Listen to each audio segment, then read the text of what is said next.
Okay. Hello, everyone. Hello, this is Charlie Tian. I'm the founder and CEO of GuruFocus. And I'm very glad to see you again. Thank you very much for coming to our monthly engagement meeting, membership engagement meeting. And in these meetings, I will answer any questions you may have and also explain what we have done over the past months. And as you can see from my background, I'm sitting in my office, and weather is very hot here in Dallas area. Our temperature here is about 100 degree Fahrenheit. It's about 38 degrees Celsius, I think. So it's really very hot, and so I'm not wearing a tie today. Hope everyone's doing well in summer. And yeah, thank you for saying hello to me. And if you can hear me, also say hello to me. I would love to know where you are from. And okay, let's get started. And first, I want to review the market. Actually, we're providing lots of features to review the market and to see what's going on in the market. And some easy ways that I will show you. And first I will share you my screen, and then I'll point where we can see the market here. Okay, as you can see from my screen here, and this is the homepage of GuruFocus, and it's the customized version of my own customized version, and you can do that easily to customize it yourself. Just drag and drop. Just doing that, drag and drop. It will be placed where you want it to be, and also you can add more modules to the homepage. Actually here, add to dashboard. This is called dashboard. And you can add, in general, some existing modules we provide, and some existing screeners we provide. You can add your own portfolio. You can add your own personal generated portfolio here. And also, you can also add lots of data, and like economic data, and like GDP, for instance, gross domestic product, GDP. Yeah, I just add this. And the US, I'm done. US GDP is now on the homepage. Okay, this is just an example of how you can customize the dashboard yourself. And now I come back to the topic about the market overall, how the market is doing. And you can see this module tells you how many stocks are up, how many stocks are down today, with the statistics, histogram. It's a statistics. How many are down between 0 to 5%? It's this one. How many are up between 0 and 5%, 5 to 10%, etc. And if you can change the time period, different time, 6 months, YTD, and last 12 months. You can also change to different market. This one, it's about SP 500 companies, and also the NASDAQ 100 companies, etc. And this one shows sector performance, the overall sector performance. And if I click on one day, it shows today how the market is doing. The utilities is the best performing sector today, and healthcare follows. And energy, you can see it's the worst performing sector today. Not just today, actually, if you look at a month, energy has been doing very poorly also over the past months. And the energy sector, this is a median sector performance. So the energy sector median performance is worse than 20%. It's down 21%. So it's sector performance, and you can clearly see how the sectors are doing.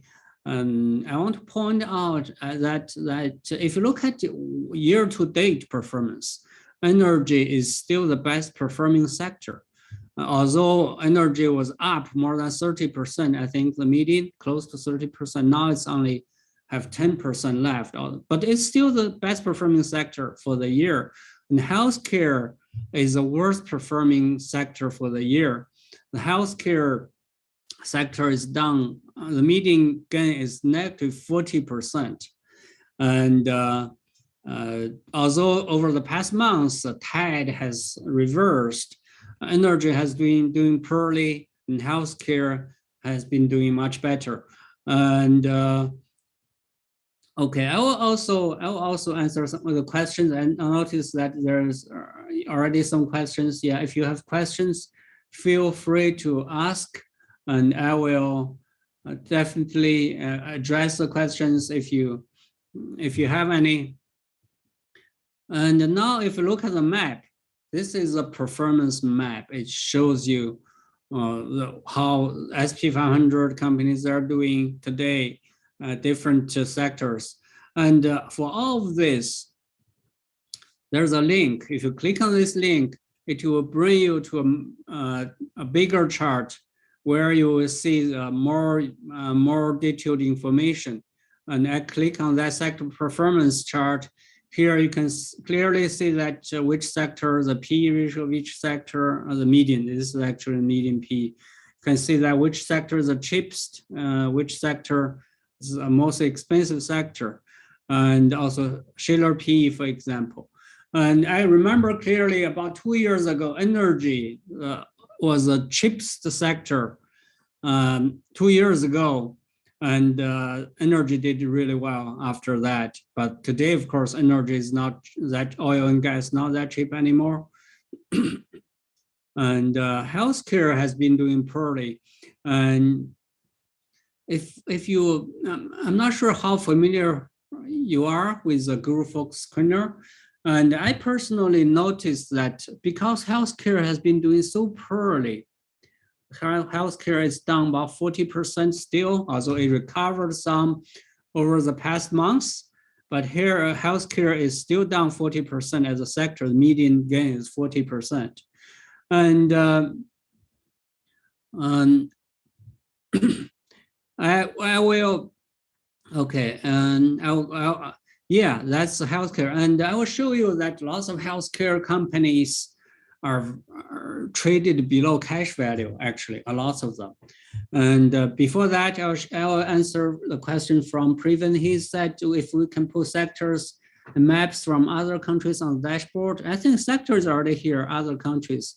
This is Asia, for instance. This is Europe.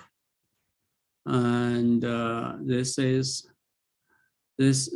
Canada, and I know it doesn't go to countries, and it only goes to the different regions. I think we can do that. We should be able to do that, and for this one also, we should be able to put different indexes and different portfolios here to the map. I think for your own portfolios, for instance, this is the portfolio I created in my portfolio. You can create your own portfolio. For every portfolio, there's a map chart also. I think that's something we added. For the portfolio map chart, you can see the portfolio different. There's a stock viewed recently. It's typically be longer to load. Yeah, I think we do have some. Yeah, this is a different portfolio chart. You can put your own portfolio on the home page, and then you look at the chart. We can certainly put that into this here different regions for you to select. Sydney, can you write that down, and we can record that. Okay, and now okay, I said I just mentioned that there are lots of stocks. There's lots of stocks that are traded below cash value, and I will show you how to find them. And especially the healthcare stocks, they're down so much. The U.S. healthcare sector, they're down so much, and lots of companies are traded very at below cash value. If we go to all-in-one screener here, and if we go to all-in-one screener, you can see that we want to find the companies that are traded below cash value. So I go to the valuation ratio tab under all-in-one screener, and we have a filter called price to net cash. That's the stock price, the ratio of stock price over the net cash of the company owns. The net cash is calculated as the cash and the cash equivalent, subtract all the liabilities the company has. So I think if we click on here, we have a tutorial which tells you how exactly the net cash is calculated. Yeah, if you I just click on here and click on this one, it tells you exactly how the net cash is calculated. And it uses cash and cash equivalents, subtract all the liabilities. And it doesn't count companies' receivables and property and equipment. It doesn't count those. So this is a very conservative calculation. And even that, lots of companies are traded below net cash. And okay, I said all-in-one screener, and I'm looking at the price to net cash here, and the all-in-one screener is here. It's if you just put your mouse on screeners, and it's here, and all-in-one screener. And if I set the net cash, okay, greater than 0.1%, 0.1. That means price to net cash is more than 10%, but below 80%. So the cash, the company, for instance, the company stock price is $1, but the company has at least $1.25 on their balance sheet, net cash on their balance sheet. And so I just do a simple setting like that, and I got 224 stocks. If I set this one zero, between 0 and 80%, we got 228 stocks. So we can see that, for instance, this company, and the stock price is $8.24. But the company has net cash per share is more than $10, $10.31. So price to net cash is 80%. And we found another company, for instance, this company is called Quidin. The stock price is $1.24, but the company has net cash of $4.40. So these companies are really cheap the stock price is really cheap compared with the cash they have. And Ben Graham actually loves this kind of stocks, and he invests in price to net working capital. It's this one, price to net working capital less than 70%, 60%. But the price to net cash is actually an even more conservative way of investing. Even more conservative than Ben Graham's price to net working capital. And even though it's extremely conservative, we still find about 228 stocks. And to be honest, 2 years ago, if you come to this screen, you will not get much. I will show you that. Okay, we have 228 stocks. And Ben Graham said in investing this kind of bargain stocks, you need to be really conservative. You need to be diversified. And the things I just want stocks from the US, just assuming. And I'm not against any other regions. Assuming I just want stocks in the US, and I'm assuming that I want a market cap at least not too small, $50 million. And I still have 42 stocks. So it's much fewer because with these settings, I want only US stocks, US companies. I want market cap more than 50 million, and I have only 42 stocks left. Actually, about a month ago, I did the same filtering. I could get more than 200 stocks. So actually many of those already went up quite a bit, and I will show you that later. So you can see that there's still, with this very conservative way of valuation, there's still quite some stocks that are traded below net cash value. Of course, you can assume you want that you want to be more conservative. You can require that the company has certain gross margin. Gross margin if it's 10%. If you do that, of course, you have much fewer stocks left. You can add more limitations to that. But all these companies are cheap, but usually they are losing money. If we just try to find the earning per share, I just display the earning per share. I don't limit the value per share. I just display it. So you can see that most of them, they have negative value earning per share. They're mostly losing money, and that's why they are so cheap. And if we go back to 2 years ago, where filtering today is not 2022, year 2022, it's year 2020, 2 years ago. For instance, if I switch to that, and I have only one stock left. And if I switch to a month ago, June of 2022, I have 46 stocks. And if I do a May, that's the beginning of May, and I have 52 stocks. So you can see that in different periods, because different companies, because market condition, and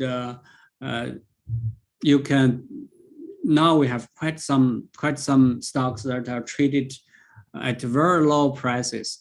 And I show you a portfolio that I created about in May. I think in May, I start to track. Okay, actually not May, in June, on June 9th. June 9th, I did the same filtering. I got 40, okay, not this one, sorry. This one, okay.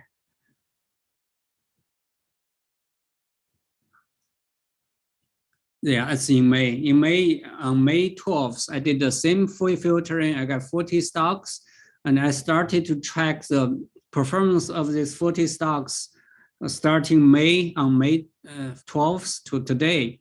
So far, the average, you can see that some stock did go down more than 50%, but actually many, even a few, more than doubled since May 12th. And on average, they gained 36%. And relative to SP 500, during the same period, SP 500 is down about 3%. So these cheap stocks did really well since May 12th, and their average gain is 36%. This is, this is really cheap stocks, and Ben Graham will get a basket of it. And I'm not recommending anything. I just reintroducing you a very conservative way of investing. And these are bargains. Personally, I don't own any of those stocks. I just disclaim. Okay, now let me try to look at the questions you may have. And if you have questions, tell me. Yeah, please tell me. And can the subsectors be? John is asking, can subsectors be displayed? I think you're talking about this chart. We should be able to do it. I think we should be able to do it, but it will be not just 10 bars. It will be maybe 50 bars here And we will, yeah, Cindy can record that, and we will put this in work. I think we can do that. Okay. Yeah, Praveen asked about sectors and the maps. Okay. Why do you list Cassie Wood as investment guru, even though she doesn't follow invest? I don't think we listed Cassie Wood as an investment guru. We just track every institutional investors and funds and the ETFs. Okay, I think it's called ARC probably. ARC investment. I don't think we're listing her as an investment guru. Yeah, it's maybe this one. Okay, yeah. Because we track every institutional investors now, and we don't think he's an investment guru. She is an investment guru. We don't really think so. Okay. Can you find healthcare trading below cash value that are making money? Okay, yeah, that can be done. I just showed you the earning per share criteria. You can just record that's positive, but I can tell you that if you want that, you will not get any companies and it will be empty. I will show you again, it's here. We're back to that, and John's requiring that earning per share is greater than 0. Yeah, okay, we still have 3 companies. Yeah, look, you probably need to look more into it, but the number of company will definitely reduced. Okay, Cher is asking, I said healthcare was doing poorly. I said healthcare did poorly as a sector overall, as a sector. I mean, the year-to-date investment, the stock prices declined more, and the stock performance was poor. That's why. But now, yeah, many of them are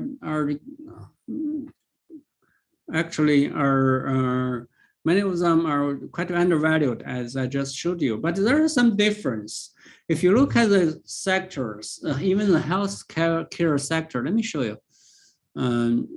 With the tools we have, even the healthcare sectors. Now I come to all-in-one screener, and I just want to look at healthcare, for instance. I just look at the healthcare, and I'm looking US only, and we look at the map. Yeah, that's all the healthcare companies. There are actually more than 2,000 of them. And here we only show, I think, 500. We only show the 500, the largest 500 companies here. And instead of this change here, if we look at the YTD year-to-date, the change. And although I said that the healthcare company did poorly overall year-to-date, but big pharmaceutical companies like Johnson & Johnson, Lilly, Eli Lilly, and Merck, and IBV. So they actually did pretty well. Bristol Myers, American, they actually have positive gains. The big drug companies, drug companies, they did well. The companies that did poorly are the biotech companies and the medical devices companies, actually. The health insurance companies did actually pretty well too. The medical devices companies did very poorly. We can go deeper than this. I said that the healthcare, you can go deeper than that. Instead, okay, if we just look at the medical devices company, if we just look at medical devices company, and there are, if I this up, these are all the medical devices company, and they really did poorly this year. And most of them have losses. Of course, with this, their price is their valuation is cheaper. If we just look at the PE ratio now, the valuation is certainly much cheaper than they were. They may not be cheap enough, but they are certainly cheaper than before. And many of them were much higher prices, much higher valuations before. Okay. Okay. Okay. Someone's, let me see, more questions. Do I consider AEM as a value trap? I don't know this about this company, but we can take a look. We can take a look. I don't know about this company. Okay. Yeah, we do warn you it's a value trap. I think the reason it triggered this warning is because the Binish M score is too low. And the company Binish M score is kind of suspicious. We need to, but the stock is cheap. The company seems to be profitable. It doesn't mean we warn you it's value trap. It doesn't mean that you shouldn't invest in it. It just means that we notice that something not normal, and you need to. If you can still invest in it, but you probably need to double check. Double check what might be wrong. Okay, Chair's asking if, yeah, there'll be recording and it'll be on YouTube. It will also be YouTube. Yeah, we can enable the drill down from sectors to subsectors, certainly.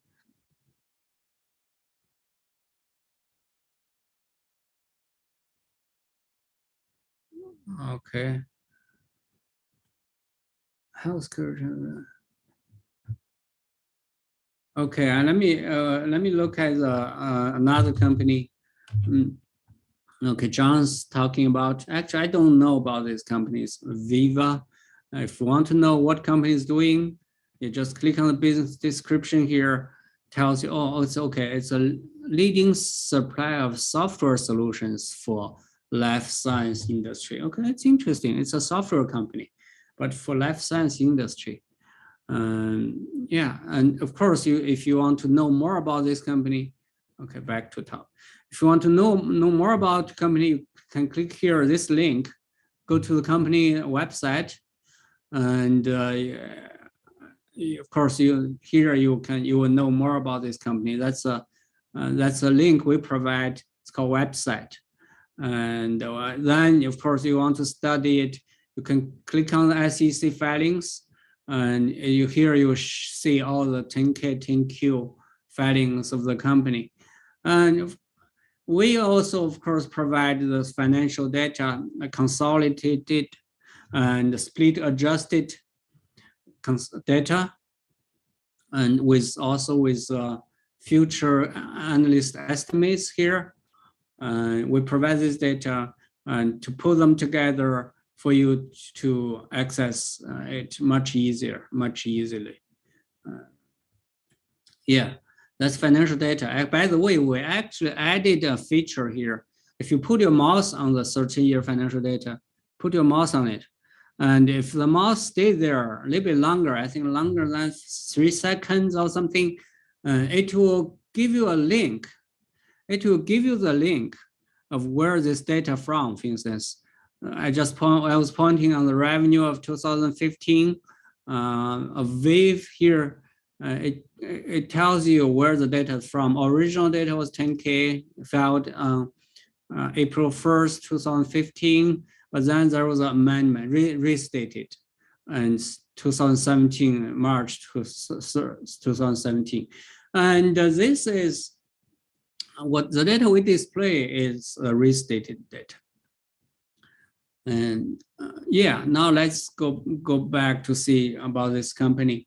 I'm just doing it as an example, and anything I do is not a recommendation of buy or sell. I see that the company GF score is quite high, 91. It's a pretty good GF score, I would see. Then the company financial strength is good enough. It's 8 out of 10. Our study found that the financial strength doesn't need to be perfect, doesn't need to be a 10. Financial strength higher than 6 will be quite good and doesn't affect the stock performance that much. But the profitability is the higher the better, and the company seems to have very good profitability and good growth and good reasonable valuation. I would say pretty good valuation. And if you look at the historical trend, company has been growing quite steadily. The revenue growing steadily, the net income steadily. Company has lots of cash and no debt, almost no debt. The cash flow is good, steady. Operating cash flow, free cash flow, they're all quite steady. Shares outstanding. Okay, the company has been issuing more shares. That's something I don't like. Seems like they seem to be issuing less and less. But the company has been issuing shares. But that's quite common for new software companies, and that's probably a way they use to compensate the employees. Yeah, let's look at more about the valuation. Valuation seems to be reasonable, quite reasonable. Back to a historical trend, seems to be quite reasonable. Okay, from here. But okay, if we look at the P ratio is 80. Okay, that's kind of high, I would say, the P ratio. Okay, let's look at the historical P ratio. And I'm looking at the company's historical P ratio because the company is a relative new company. And look at the 5-year P ratio. Yeah, it's now closer to the 5-year low than the top. It's relatively cheap. Chips closer to the below the median valuation. Seems like I would say it's an interesting company. It's an interesting company, but does it have a possibility of going down more? I think it has quite some possibility. The P ratio is high to me. Okay, that's what I think. Okay, let me look at other companies, other semiconductor down due to recession. My thoughts on AMD and Nvidia. I think those are great companies. The valuations. Let's try Nvidia.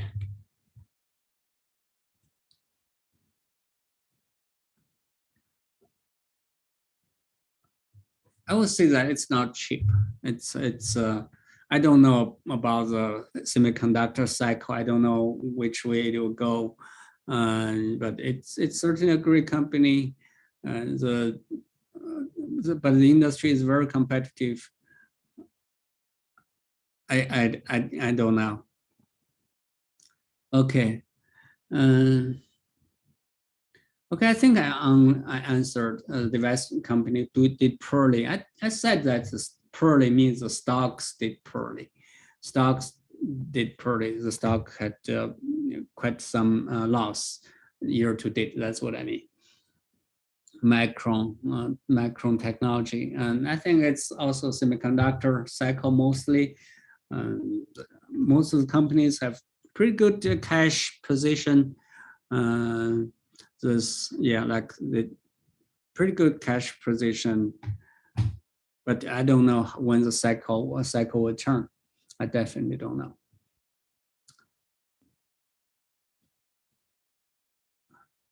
Is there a place, Chair is asking, is there a place list all the basic criteria and value we should look for to find a good value or low price company? I would suggest you to read my book. If you haven't read it, I suggest to read my book on Amazon. You can get it on Amazon. Let me just show you briefly here. It's called Invest Like a Guru. I'm not trying to advertise here. Yeah, it's this one, Invest Like a Guru, and by read my book if you haven't. Okay, okay, thank you about it. And about the good valuation, there are definitely lots of ways to do valuation, and different type of companies will require different way of valuation. I wrote about them in the last chapter, and it also related to experience, lots of experience. Okay, now I say Professor Ken is asking a question about Moderna. Okay. I can take a look here. This is, of course, we all know it's a vaccine company for COVID. And it passed its prime time and has been, the stock is down about maybe 60% from the peak. I would say this kind of company is hard to predict. It's the product is relatively not diversified. They have very few products, and they will get. Yeah, of course, they did very well during the pandemic. They made lots of money, but at this point, I will avoid them. Okay. Yeah, that's the questions I got. Feel free to ask me any questions. If I could answer, I would definitely do. Let's go back to the features I was talking about. Yeah, use our all-in-one scanner. It's really powerful. We actually added another some other features to the all-in-one scanner. And I will show you if you haven't used it, you can always go back to the homepage and put your mouse on the scanner. We have created lots of pre-existing scanners here, and you can start with one of them. For instance, one of my personal favorite is called high quality low capex scanner. You start with it, and you just click on that. The filters has already been set for you. Like fundamental, we have 6 filters set here. Valuation, we have 1. Profitability, we have 1 or 2 filters set for you. This one, that one. You can always start with it, and then you can choose. You can change it. You can modify it. You can modify it. For instance, this one I want at least with $1 billion of sales. You modify it. Once you modify it, you can save it. Save it as your own scanner. Give it a name. Give it a name. Save it. Okay. Oh, something wrong. Give it a name and test screen. I call it as test screen. I save it. Now it's your own screen. It's called test screen. Next time, if you come to GuruFocus, it should list. So should list here. Yeah, it's called here. It's test screen. It becomes your own screener, and you can bring it up next time in one click. So it's really powerful and easy to use. We also added some here. The criteria is now also displayed here for you to, without going back to screener or the filters to see what your settings are. And you can even modify it here. Modify here. And this way make it easier to use. Unless you want to add more filters, add to other filters, add another one. You want F-score at least 7, for instance. You can do that. You can, if you want to add, if you want display the ROE, don't filter with it. You just display it. You click on that, and it's displayed here. And all this can be drag and dropped to different locations. That's really a very, very easy way to use a screener, and it also supports the map function. Yeah, the results of bubble function, bubble, the performance, and you can also select different parameters to display the aggregated statistics stats. Also, there's also the GF value charts, the GF score charts, GF value chart. That's Peter Lynch lines, median PE, PS. So it has lots of things once you have it ready. And I encourage you to use it. Okay, let me look at the questions. Any thoughts on VEEV? With these drug companies, I really don't know. I'm not an expert in biotech or in pharmaceuticals.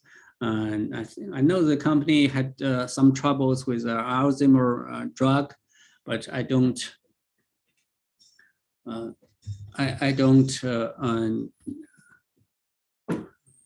I don't know how the drug will do. Definitely, I knew that FDA did something here, and then stock lost about 50% since then. Okay, you're talking about shares talking about OXY. I think you talk about the Occidental Petroleum. Yeah, I know that Warren Buffett has been buying Occidental Petroleum. He has been buying, he has been adding, and adding quite a bit. Now he owns 163 million shares. That's a lot. I think he owns more than 17% of the company now. Let's see. Yeah, Warren Buffett added, yeah, 70.343% of the company. He owns a lot of Occidental Petroleum. And by the way, this company actually is also the best performing company in the S&P 500, among the S&P 500 companies year to date. This year, the stocks is the #1 performing stocks in the S&P 500. And Warren Buffett, actually, he bought it quite late. He didn't buy it at low prices. He bought it quite late. I think starting first quarter, if I remember clearly. We can click on it to see the history. Yeah, he bought it. Yeah, for the first quarter of this year, first reported, and the price went up some. Yeah, went up one, but he didn't really buy at very low prices. Like in 2 years ago, the price was $10, and he started to buy at 40. By the way, Carl Icahn was buying at $10 and sold at 40. And Warren Buffett started to buy at 40. Of course, it's still up today. But Warren Buffett, if you look at his record, his track record with oil companies, he actually didn't do really well. I remember very clearly in 2014, when oil price was at historical high, was at 140 barrels an hour, a barrel, $140 a barrel, and Warren Buffett bought ConocoPhillips, and he lost all the money he made with China Petroleum before. So he does have a mixed track record with oil companies, and I can also see that he never holds oil companies forever. At least not until now. And oil companies, he will buy and he will sell.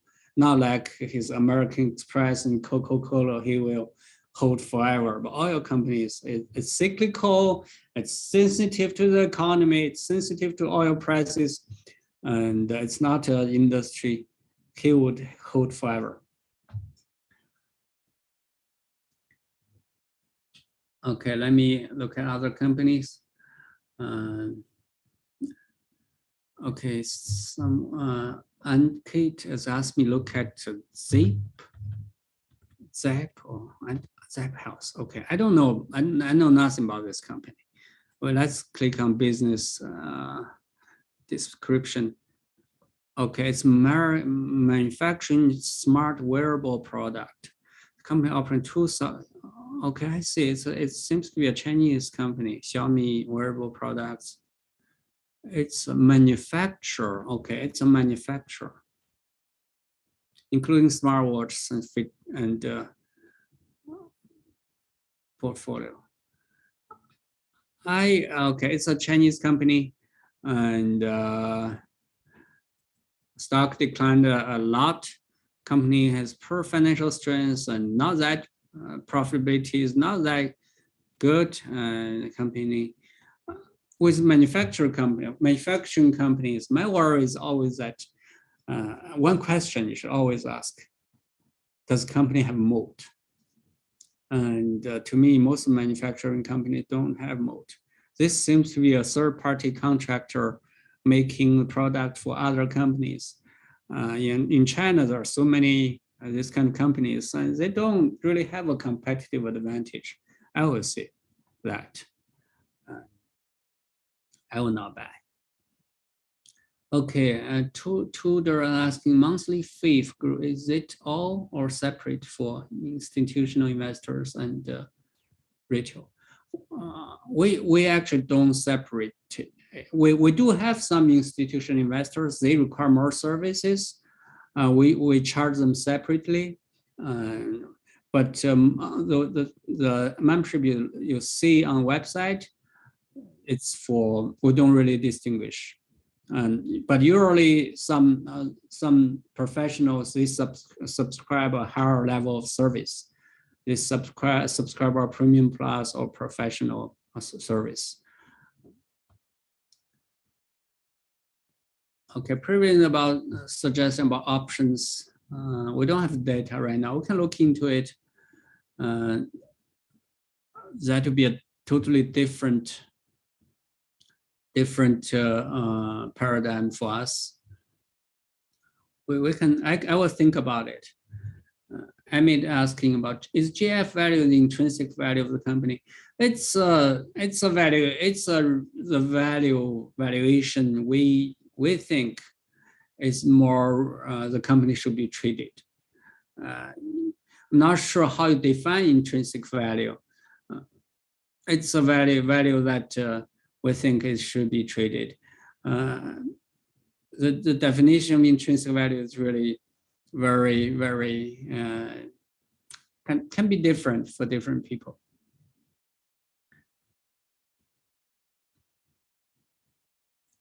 Okay.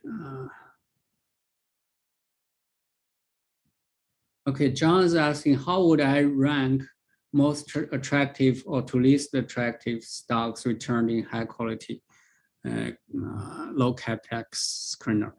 And let me come back to this screener.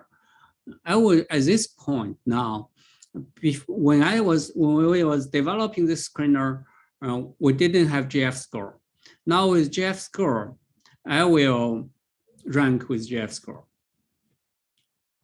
I think GF score is a combination of different factors, a factor of quality and factor of valuation. And I think it's a good general evaluation. So I will rank with the GF score.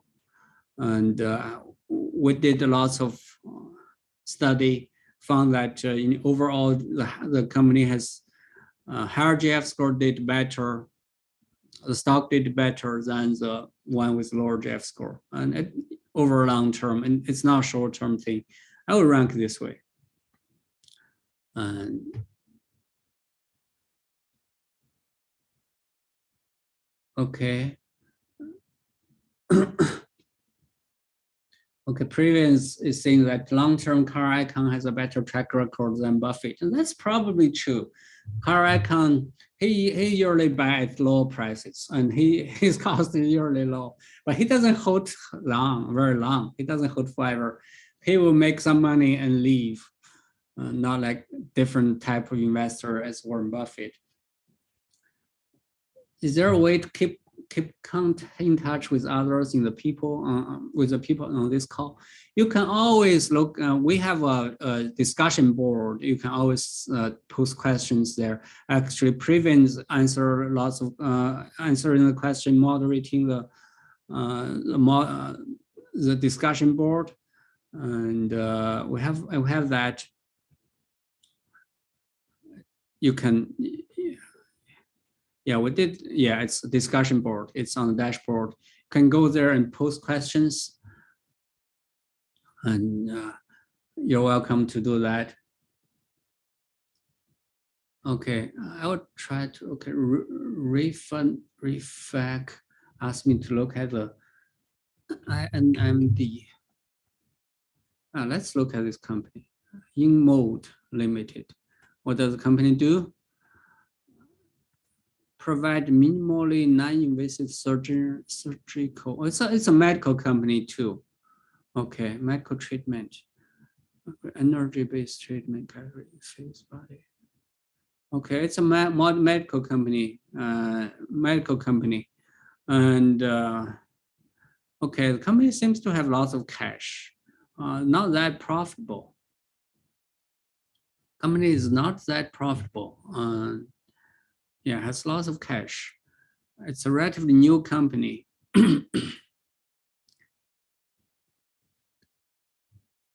And seems to be making lots of money. And from the surface, I tell you my feeling, it looks okay, but you still need to look into more about it to see if the growth is sustainable. And the company will be able to build some kind of moat to protect its product, protect the margins. That's something you should look at. Okay, seems like there's no more questions. I enjoyed answering your questions. If you have questions, you can still ask. Again, today, that the features, many features I showed you was the dashboard, the all-in-one screener, and also the financial page. We added the link to the filings, to the earlier filings. If you look at this, you put your mouse on, it will link you to the filings of the company.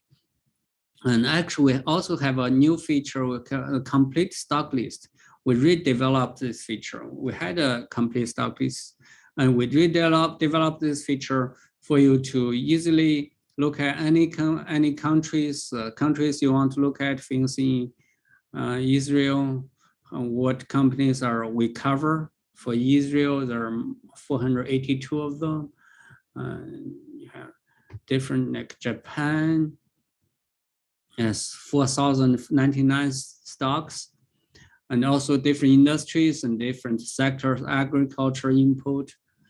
It's just for you to easily to check which companies we cover for different regions, different sectors, different industries. Yeah, that's about what I have. Seems like there's no more questions. Thank you all for coming today. I will be glad to see you again next month. I will always be here the first Wednesday of each month, and see you next month.